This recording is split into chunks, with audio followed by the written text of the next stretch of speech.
All right, let's move on to what's happening in the European front. Well, the Russia-Ukraine conflict is far from over. In the latest, 3 people were injured in Russia's Belgorod region after Ukrainian shells hit the town of Shebekino.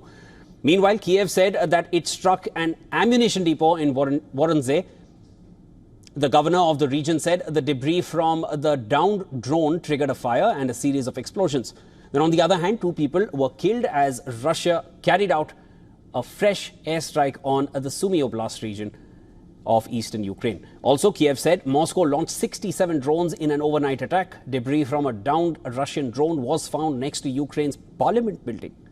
Now, as tensions persist on the battlefield, Italian Prime Minister Giorgia Meloni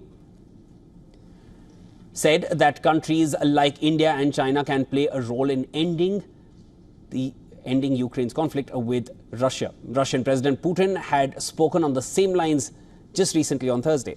Now, Meloni's statements came after a meeting with Ukrainian President Volodymyr Zelensky on the sidelines of the European House Ambrosetti in Cernobio.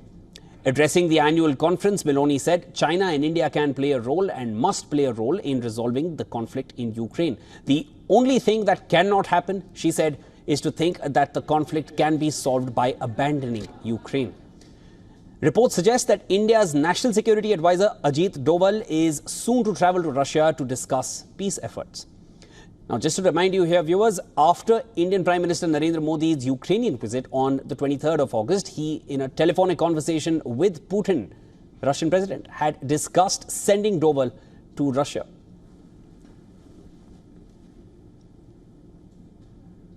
All right, for more, we were earlier joined by Dr. Sergei Samleny, who is a defense expert and director at the European Resilience Initiative Center. Here's what he had to say on the matter. Listen in.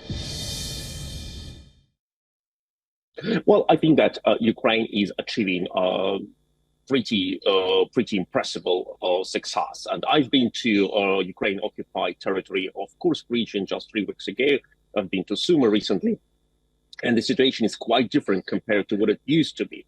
But of course, the square of Russian territory, which Ukraine has already taken, is not sufficient yet for creating a buffer zone. To creating a really significant buffer zone, Ukraine needs to go further to the east and take control over the city of Belgorod across the border to Kharkiv region.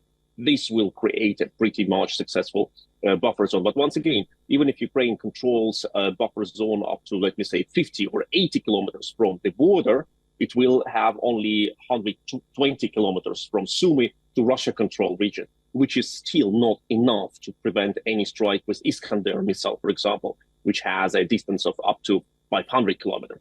So it will be okay to protect Sumy from artillery strikes, yes, but not okay to protect Sumy from Iskander strike. And once again, Lviv is about 900 kilometers from the front line. Still has been hit. So it is not about making the city like Sumy or Kharkiv completely protected from any type of strike, but protected from artillery strikes and some other strikes, which is already a huge success.